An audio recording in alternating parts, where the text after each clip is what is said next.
ಎಲ್ರಿಗೂ ನಮಸ್ಕಾರ ಸ್ನೇಹಿತರೆ. ಇಡೀ ರಾಜ್ಯದಲ್ಲಿ ಇವತ್ತಿನ ಒಂದು ಚಿತ್ರೋದ್ಯಮದ ಪರಿಸ್ಥಿತಿ ಯಾವ ರೀತಿ ಕ್ಲಿಷ್ಟಕರವಾಗಿದೆ ನಾವೆಲ್ಲ ಗಮನಿಸ್ತಾನೆ ಇದ್ದೀವಿ.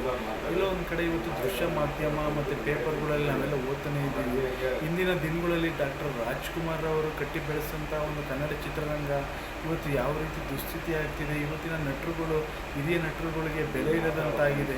ಇಂದಿನ ದಿನಗಳಲ್ಲಿ ರಾಜ್ಕುಮಾರ್ ಒಂದು ಕರೆ ಕೊಟ್ಟರೆ ಇಂಥ ಚಳುವಳಿಗಳು, ಗೋಕಾಕ್ ಚಳುವಳಿ ಅಂತ ಒಂದು ದೊಡ್ಡ ಮಟ್ಟದಲ್ಲಿ ನಡೆದು ಇವತ್ತು ಒಂದು ವ್ಯವಸ್ಥೆನ ಚೇಂಜ್ ಮಾಡುವಂಥ ಪರಿಸ್ಥಿತಿ ಇತ್ತು. ಇವತ್ತಿನ ದಿನಗಳಲ್ಲಿ ಇವತ್ತು ಒಬ್ಬ ಇಂದಿನ ಚಿತ್ರಗಳಲ್ಲಿ ಏನು ಈ ನನ್ನ ಏನು ನಟರುಗಳ ಸಾವಾದರೆ ಯಾವ ಒಂದು ಕಲಾವಿದರುಗಳು ಕಾಣಿಸ್ಕೊತಾ ಇಲ್ಲ.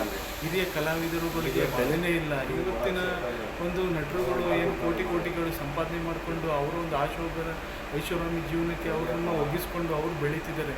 ಇವತ್ತು ಯಾಕೆ ಹಿರಿಯ ಪೋಷಕ ನಟರುಗಳಿಗೆ, ಪೋಷಕ ನಟಿಯರಿಗೆ ಬೆಲೆ ಇಲ್ಲ? ಮೊನ್ನೆ ಬ್ಯಾಂಕ್ ಜನಾರ್ದನ್ ಅವರು ತೀರೋದ್ರು. ಆ ಒಂದು ಸಾವಿಗೆ ಯಾವ ಒಬ್ಬ ಸ್ಟಾರ್ ನಟರುಗಳು ಸಹ ಕಾಣಿಸ್ಕೊಂಡಿಲ್ಲ. ಎಲ್ಲೋ ಒಂದು ಕಡೆ ನೋವಿನ ಸಂಗತಿನೇ. ಯಾಕೆ ಬೆಲೆ ಇಲ್ಲ? ಇವತ್ತು ಅಂತಹ ಚಿತ್ರಗಳಲ್ಲಿ ಸುಮಾರು 850 ಚಿತ್ರಗಳಲ್ಲಿ ನಟನೆ ಮಾಡಿದಂಥ ಬ್ಯಾಂಕ್ ಜನಾರ್ದನ್ ಅವರ ಒಂದು ಅಕಾಲಿಕವಾದ ಮರಣಕ್ಕೆ ಯಾವ ಒಬ್ಬ ಸ್ಟಾರ್ಗಳು, ದೊಡ್ಡ ದೊಡ್ಡ ಸೂಪರ್ ಸ್ಟಾರ್ಗಳು, ಯಶ್ ಮತ್ತು ಸುದೀಪ್, ದರ್ಶನ್, ಶಿವಣ್ಣ, ಯಾವ ಒಂದು ಸ್ಟಾರ್ಗಳು ಕಾಣಿಸ್ಕೊಂಡಿಲ್ಲ. ಇದರಲ್ಲಿ ಅರ್ಥ ಏನು? ಇವತ್ತು ಹಿರಿಯ ಕಲಾವಿದರಿಗೆ ಬೆಲೆನೇ ಇಲ್ಲ. ಇವತ್ತು ಕನ್ನಡ ಚಿತ್ರರಂಗಕ್ಕೋಸ್ಕರ ದುಡಿದು ಇವತ್ತು ಇರುವಂಥ ನಮ್ಮ ನಟರುಗಳಿಗೆ ಬೆಲೆನೇ ಇಲ್ಲಂಥ ಪರಿಸ್ಥಿತಿ ಆಗಿದೆ.